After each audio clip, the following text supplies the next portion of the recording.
Hi, Cara. Hello, Vanessa. Well, the 8 weeks of our book tour have come and gone. Bye-bye. I think we look 10 years older. Okay. I just want to let listeners know that we meant to press record about 15 minutes ago, but there were so many logistical hurdles, including feeling and looking human, that it took us a minute. It took us a beat. So we did it. 8 weeks, 36 stops, 55 schools, thousands and thousands of people. It's bananas. It's I can't believe we're speaking without a slide deck right now. How do you feel speaking without a clicker in your hand? It's like your security blanket, the clicker. Okay, so I'm the clicker person. Okay, ready? Here's how Vanessa and I divide in the world. I am Google Sheets. She is Google Docs. I am clicker slide advancer. She is the master of the mic. If there are mic problems, Vanessa's all over it. Mid-talk, Vanessa's all over it.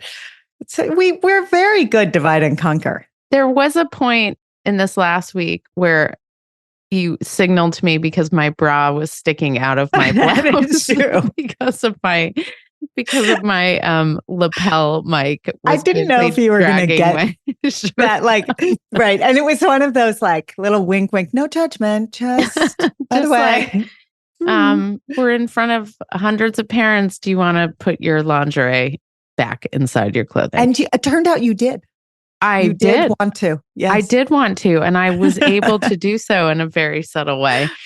So today we are going to take a pause in our regular programming about all the things that happened during puberty and talk for a few moments, maybe 30 of them, about lessons that you all taught us on the road and pearls that we picked up along the way that we want to pass to you. And some of them are funny pearls about the situations we found ourselves in, but some are actually informational or the way we deliver content. And we being, when we put on our parenting hat, how we deliver content, because so much of the back and forth and the Q&As that we got over the course of the last 2 months was about, what if I say X and the kid in my life does Y? And they were such wonderful framings for things that are very universal. So I'm going to jump in. Can I jump in, Vanessa? Yep.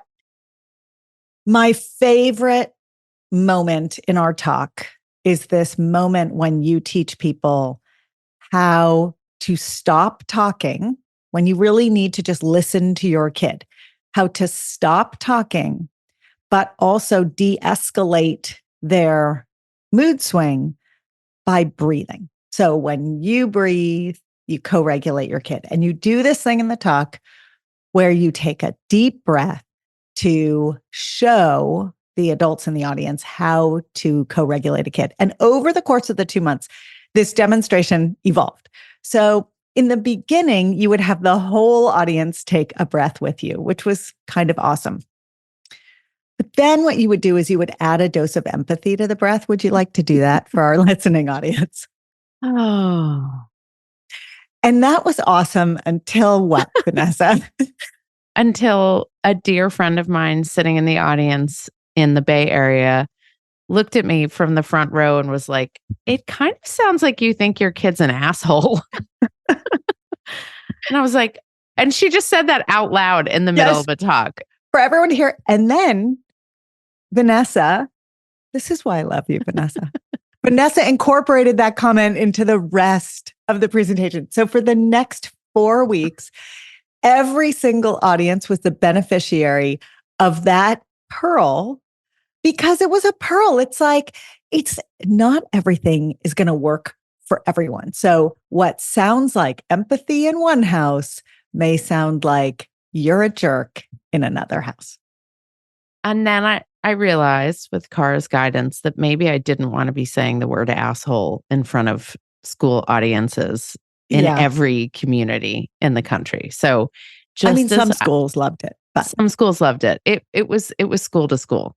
So some places I said it and some places I didn't. So that's an example of in the moment feedback. One of the lessons I learned through the Q&A and found really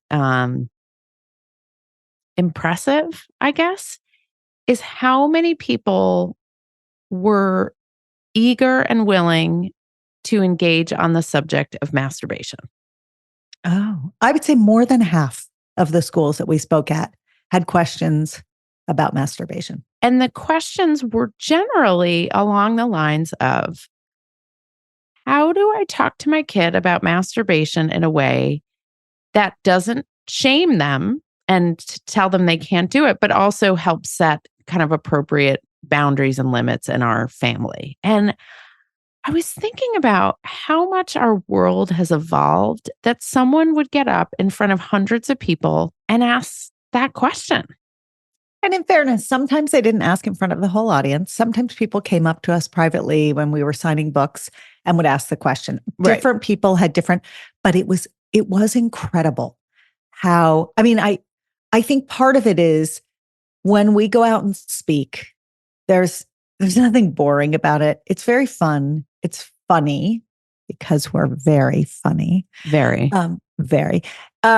It's, yes, it's serious. There's a lot of information, but there's a levity to it, which breeds a comfort. And that comfort, I think, is what makes people feel a little bit more like they can ask questions like this and they should feel no shame, or they can ask it without sort of having the negative tone layered on top of it, but instead framing it in a positive way. And it's incredible. We have talked about this, I think, briefly on this podcast. We have certainly written a newsletter about it. There is the topic of masturbating with objects, especially with Theraguns. This is something that came up at more than one school. This is something that we did not really know anything about until listeners started writing in with questions. And it turns out that this is a phenomenon that parents are seeing across the country. So those of you who have had questions about this in the past, this came up, some not so much in the big group, but certainly people came up to us in private and said on the subject of masturbation, I wanted to understand the impact of masturbating with something like a Theragun. So we started incorporating that into the talk as we went. So do you want to just, since we brought it up, do you want to share with people what advice we give to the question about masturbation and specifically the Theragun issue? Yeah. For those who don't know what a Theragun is, it's a handheld massager. The device itself is like the size of a hairdryer. Think about it as like a standard hairdryer size. And there are attachments that you can put onto the end that are different sizes and shapes. And when you turn the device on, whatever piece you put at the end vibrates or pulses or moves back and forth in a very forceful way and a very rhythmic way. But forceful, if you put a Theragun up to your thigh, which is really, it's designed for big muscle, and then there are smaller attachments for small muscle massage. It's a local massage tool. It's not designed for the vulva. It's not designed for the testicles and the penis. And so the impact, if you put the Theragun directly on those organs, it's forceful and it can irritate the very inflammable tissues there. It can cause little cuts and tears. It can cause bruising and swelling. But there are kids for whom this feels very good, despite the damage it can do to the tissue. So what we say, we're very clear, Theragun should not be used directly on the genitalia. And it's not what it's designed for. And my guess is if we had a representative from Theragun on this podcast right now, they would triple down on that statement. This is not their goal, is to be used during masturbation. So that was a biggie that came up, and I was really interested to see how common that question was. So for people who weren't at any of our talks, we end the talk discussing porn and why it's so important that we need to talk to kids about porn. And many times the question came from the audience. If I bring up porn, won't that simply encourage my kid to go looking for it? So, Cara, I don't know if you want to add to the framing of that question, or if we want to go into quickly how we responded to that particular question. I think my favorite reaction to our response was at a school in LA where I'm going to say the sentence that we said, and then they stood up and applauded, which made me feel really good, because when people applaud, it makes you feel really good, but also because they understood this to be true. The sentence is, if you replace the word porn with the phrase sex education, we know for a fact that sex education does not plant the seed for sex, but rather delays the onset of sexual activity, because kids are emboldened and empowered with information and they make their choices differently. So now put porn in that sentence. And we believe, and everyone who works in this field believes, if you educate around porn, you delay porn seeking, and you certainly increase the likelihood that a kid will come talk to you when they see porn. Yeah, I think that was, we got a big round of applause on that one, which of course was always very affirming. The only thing is, you don't delay porn exposure, Right. because porn finds them. I mean, most of the time when kids are exposed to porn, especially young, it's because of the way our technological universe works, and porn finds them. So I don't want to mince my words here. The goal of conversations around porn is to reduce porn seeking for information and to increase conversations when they see it. Right, because the Common Sense Media report we cite about teens and pornography is that over half of them indicate that they seek out porn to be sex educated. Yes. So, A, if we're giving kids sex education, they don't need to seek out porn. And B, if they are exposed to porn, that has been discussed with them by a trusted adult, then there's all sorts of safety measures in place. They understand it's not real. They understand that's not what adults hope that's the kind of sex they'll someday have. They understand that their bodies are not meant to look like the bodies of performers in pornography, right? There's all sorts of ways that they can better make sense of what they see when they are exposed, because to your point, we cannot control whether they are or they aren't exposed to porn. And I want to just add a big asterisk to the whole porn conversation, which is, when we bring it up in our talk, we talk about the average age of first viewing being 12. That's from that Common Sense data. 15% of 10-year-olds have seen porn, but that it's never too late to start talking about it. And this is something that we mentioned casually in our talk in the beginning, but I think as we wound our way around the country, we started putting that in more and more emphatically, because we started getting emails from people saying, thank you for telling us to go talk to our kids. I just talked to my teenager about porn for the first time, and they said, Mom, I saw it in 5th grade. And so, just letting all the adults out there know that if you feel like you've missed the boat, you've missed the boat. That's right. And that's true of everything that we talk about. It's never too late. It's never too late. So one of the things that you and I were talking about as we neared the finish line this week was, what do we think about while the other one is talking? So we split the talk in half, right?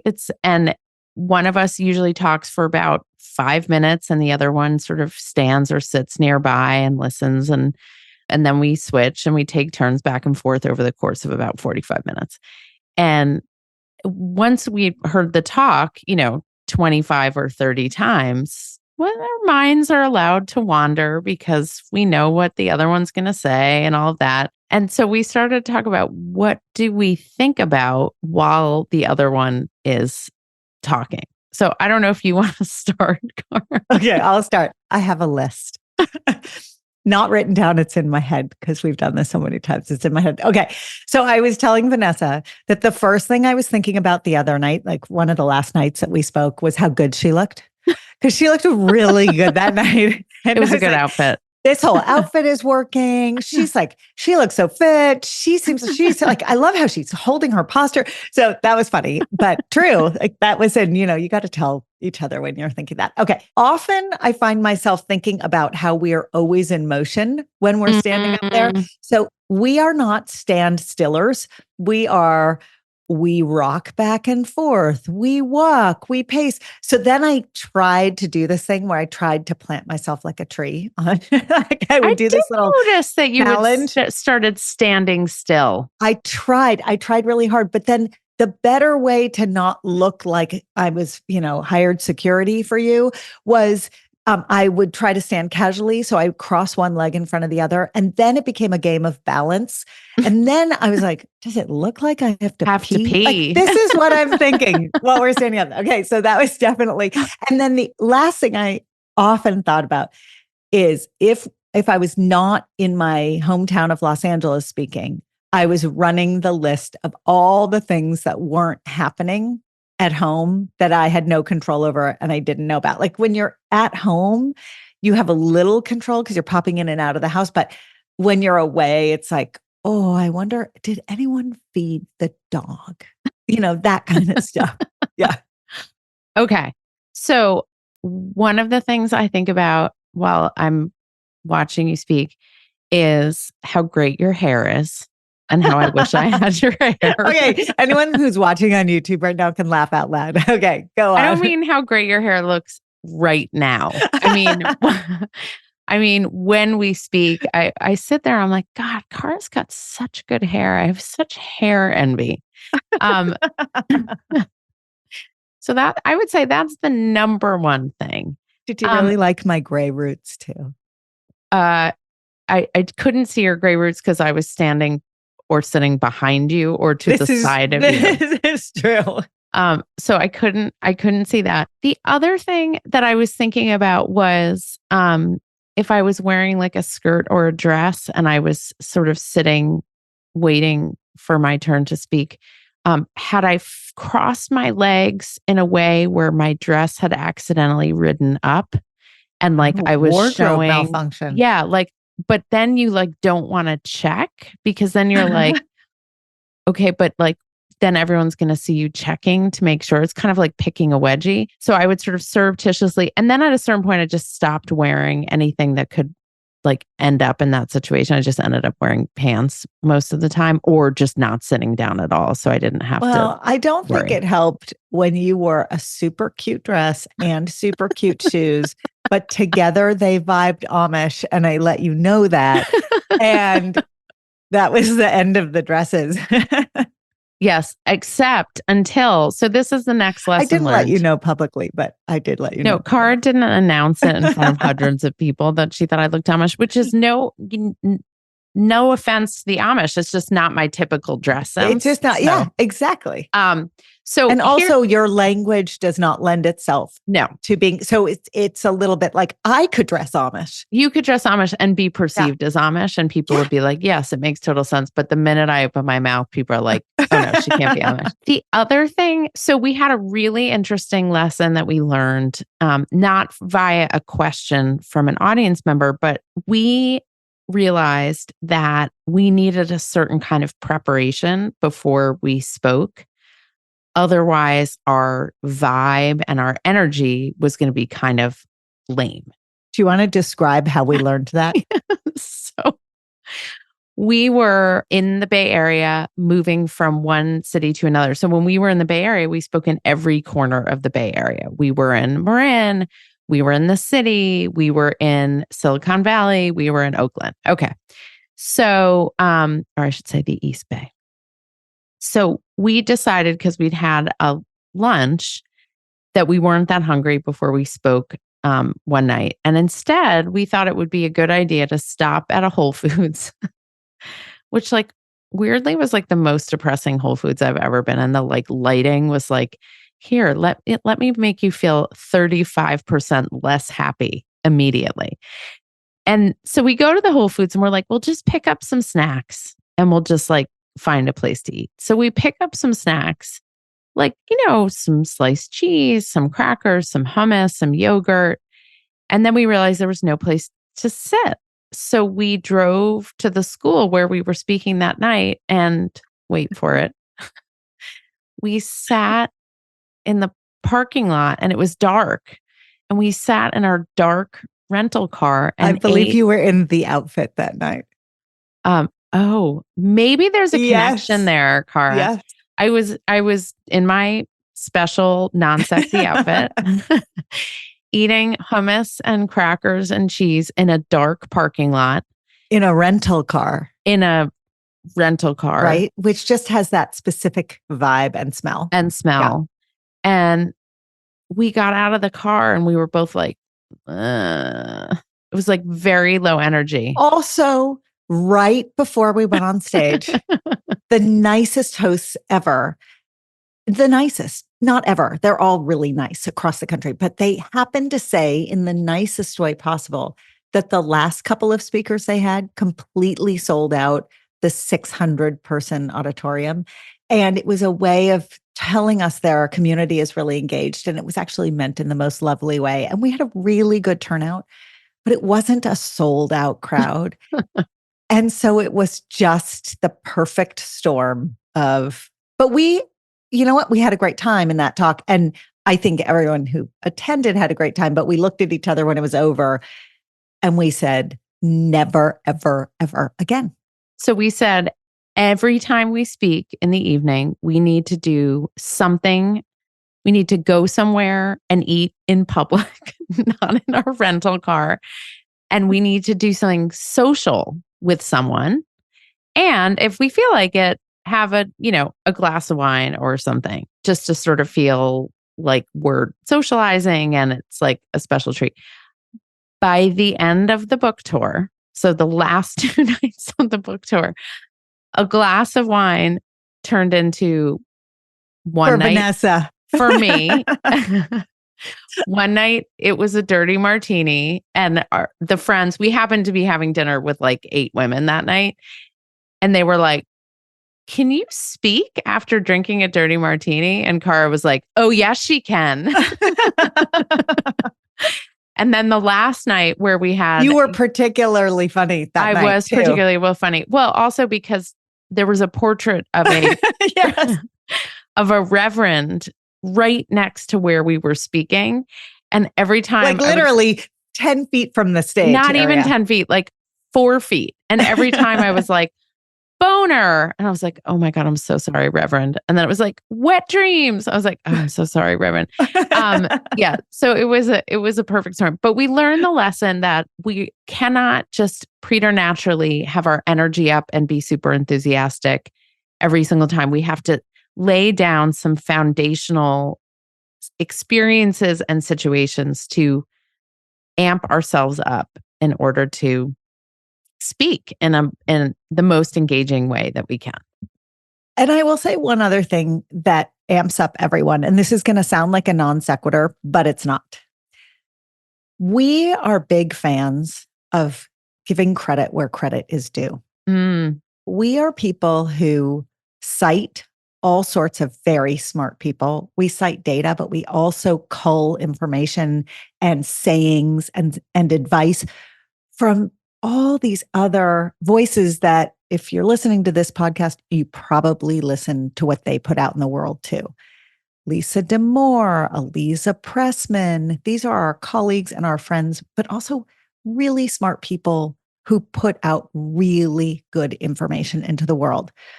And we are fastidious about making sure that when we quote them, everyone knows who we're quoting, partly because there's cred there, and partly because it's their words and their beliefs.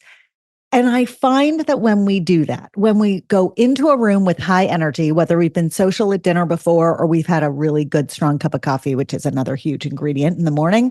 Or 8 strong cups of coffee. Vanessa got to try my new coffee machine. It was amazing. We'll do a whole episode on your coffee machine. Yes, we will. When we credit other voices, it raises the energy in the room. People feel in community with those other voices. We feel the trust coming our way. And it's a funny thing to pair with being social, but I think about it because we have a community of friends that you and I are both friend collectors. We keep the people we love, we keep close to us. We are not always in regular communication, but we love reaching out. We love being with them. And we connected with them in every city across the country that we went to. Likewise, the friend community that we've built among other people who do this for a living is gold to us. And we feel so lucky to be in partnership with them and to share with the world what they do and what they say, and to make sure people know that it came from them. So I say that because it's a piece of being in community that turned out to be one of the great joys of this whole speaking experience. And I was always taught footnote, footnote, footnote. I don't think I really understood the importance. It's not just about credit, it's about community. Well, and when we wrote the book, and we knew we had written every single word of the book because we watched each other go back and forth writing every single word Because I of the slashed every word of the book. Yeah. Because Cara cut half my words. I'm a vicious editor. Which you should all be grateful for, because then it would have been a 150,000 word book instead of a 100,000 word book. But we then ran a plagiarism check, and people thought we were crazy. Like, what are you doing? You wrote the book. And we were like, yes, but if somehow, some way we take someone else's research, data, citations, whatever it is, and don't credit them, we would never forgive ourselves for doing that. And it's all about, I think this is what we learn. Ultimately, the greatest lesson on the road is a lesson about how hungry people are for connection, and to see connection modeled, and to feel like they're in community with other people and not so alone. And a lot of that comes from, when you do this work, from being in community with other people. So it's a more profound place to land, but it's really been, I think, one of the great gifts of what was otherwise a slog, and took us out of our own native communities. I mean, I have so many friends I haven't seen who I'm so excited to see and to be with back at home now that we're home. But I will treasure that piece of this tour. Yeah. I mean, for me, I think the most nourishing part, besides, of course, spending every minute of every day with you for 2 months. I'm like nutrition for the soul. Yes. Yes. Chicken soup. Cara, you're like a big bowl of chicken soup. Except it's vegetarian and it's low sodium. Except it's lentil. Exactly. Was all of the people from our lives who showed up all over the country. I mean, I'm sorry. Wellesley brings it. Wellesley and Walden were pretty extraordinary. Vanessa has college and camp friends that it was really remarkable. It was remarkable. Like when the tennis teacher from camp came. Elisa, our teacher, she was the head of tennis when I was a camper. Amazing. But just like the power, I mean, Tina Bryson wrote this wonderful book, The Power of Showing Up, and we had her on the podcast to talk about it. And we talked about it in relationship to caring for kids and the importance of just showing up when you care for kids, and that the strength of that. But as adults, the power of showing up for other people is just as powerful and just as meaningful. And there were people who like moved heaven and earth to be there with us, to be at our talks, to organize having us come to our city, to call in, all sorts of favors, who spent hard-earned money to buy our book, who bought an Audible version and a hardcover version because they wanted to have it, right? There's some really meaningful lessons. And so sometimes when I sat there, I would think about, now when I go to hear other people speak, I will appreciate how much it means to have every single person in that audience in a way I never did before. And I will appreciate what it means to buy someone's book after you've heard them speak and thank them for their work and to engage with them. And I know that sounds, I don't know, does it sound childish? Does it sound narcissistic? I don't think so. No, because I think this is a very universal experience. We don't ever think about going to these, especially these parent ed type nights, but we don't ever think about going to these events as doing it for the person who's up there. We think about it as, do I need it? Is it something that I should spend my time on? And I think you're exactly right, Vanessa. I think I will never, ever, ever see a listing for a talk again. And I've done this before, but not like this. I will never look at a listing in my school bulletin or get an invitation and kind of go, do I have to go? I may not go to everyone, but I will recognize what it takes for that person to get there and show up and bring their best. I will show up more. And I show up a lot to these things because I'm interested in it, but I'll show up more. I will absolutely buy the book right there, no question. And the ones for whom I can't show up, and there are times when you can't show up, I will do what so many of my friends who couldn't physically show up, which is I'll show up emotionally. I will write that, even if I don't know them, I will write that person a note after I've read their book and thank them for writing their book or tell them what, like if I'm compelled to do something, and it won't happen for everyone, but like my bar is so much higher now. It's just so much higher. And so, even the people who weren't there in body, who were there in spirit, it meant a ton.